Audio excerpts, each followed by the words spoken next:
Hi, how you doing? Welcome to Mel's Mindful Musings. I hope you're well. So today is a full moon eclipse, but it's also a super moon. So when I went up last night walking the dog, and oh my goodness, it so took me by surprise, the size of this moon. It looked like almost one of those movies where they make it look like it's come really close. I've never seen it this close. It was so low on the horizon and it was just so beautiful. So I'm hoping, I'm hoping we'll get a clear sky this evening to be able to see it. So what I thought I'd do is do a reading for the full moon and just see what might come up to give some support.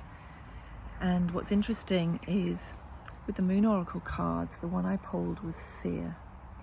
Now, this seemed very appropriate because I'm talking to many people who are in a state of a lot of fear and anxiety. And you'll often hear it said that it's very common to now say that the words for fear stand for, so F-E-A-R stand for false evidence appearing real. And what that actually means is sometimes we let our mind take over, we let our mind control us, and therefore something appears to be happening, or we think it might happen, or we're fearful of the future, and we're looking at something that looks okay at the moment, but we think, oh, we might lose it, it might go wrong, this might happen. And at the moment there's a lot of future fear, but at the same time there's a lot of actual fear of loss, of many things. But even at that time, it's how do we deal with it to help bring us back into balance, to a state of what actually is. And sometimes that fear is justified, it's real. We sometimes need that fear and adrenaline to help move us forward in order to take action if we're in a fearful situation that we need to get out of. And sometimes it's a warning that whether we are motivated by being frozen in fear, or we actually feel we have to run away, flight of fear.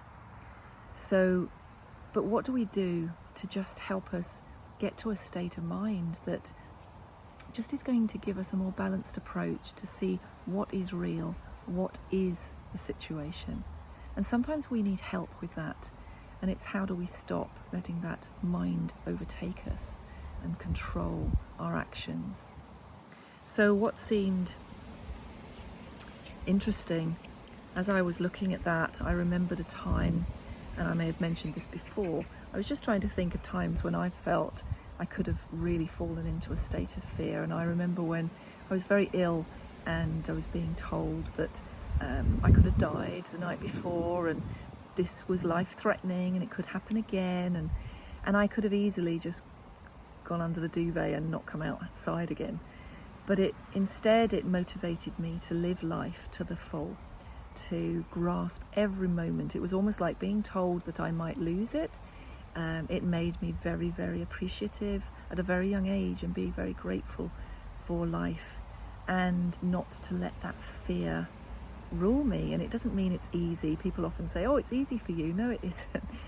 I just work on it, and when I feel that fear overcoming me, or when I'm stuck, I do keep working on it daily. And sometimes it takes a long time, sometimes it takes a while, it needs a lot of support, it needs a lot of techniques to help move me on. So it seemed appropriate that the next cards I pulled were, one was actually the full moon eclipse card, conclusions are within reach, and also the answers you need are coming. So a very similar way of putting that the answers can be found. So even when, for example, I had that situation, it was, what can I do about it? How can I help myself? What other information can I get? So for me, it was about how to make myself more powerful, how to make sure I had more knowledge so that I could take appropriate action. And also, I thought this one was perfect. Do what you love. So I would find when I feel frightened, it's what can I do that I really love?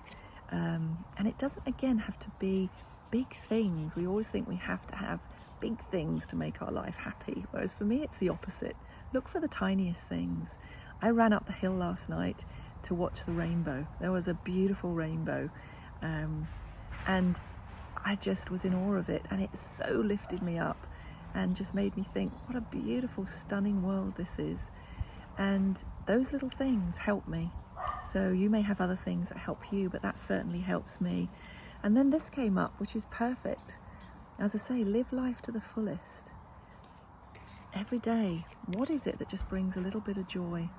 And sometimes we need to train ourselves to be open to what's in front of us, what's right in front of us, that can actually just bring us joy. Sometimes it seems like it's difficult. And we keep saying, but only when that happens. And especially when we feel frightened and anxious, it seems impossible. But only you can say yes to trying new things. I haven't yet come across a magic formula where someone can make me feel less fearful or make me feel better. I have to be open to it, to making the changes myself and taking those steps. Even if someone's offering a hand, I have to accept that hand and move forward. And here's a biggie. Full moons are a great time for looking at what we need to let go of. It's like because the moon is fullest, it's like a time of endings, things coming to conclusions, but it's also a time of letting go. It's a great time of, again, looking at what is actually causing me fear, what is causing me anxiety, and therefore what do I need to let go of? Sometimes that might not be the actual thing or person in your life. It could just be your way of looking at it and your attitude and sensitivity to something. You're the only one that can really work that out. But the forgiving, what I do every full moon is I write a list of what I need to let go of, what I want to keep trying to let go of, or take another step to let go of. I'm not saying this all just sort of happens overnight. Sometimes it does. Sometimes it's as easy as that. But sometimes it is just taking steps towards it. But I also write down what I need to forgive in myself and others. Where might I have been wounded deeply? But even in that, I will look at what was my part in that. Is there something I need to forgive in myself? Did I bring this towards me because of my behaviours and attitudes and stubbornness perhaps? And I write a big list of that, and then I take it outside and I burn it in the fire pit. I found myself looking at this beautiful selenite unicorn corn and I thought of the spiral. And sometimes when we actually think we're stuck or we're going backwards, I think of life as that spiral.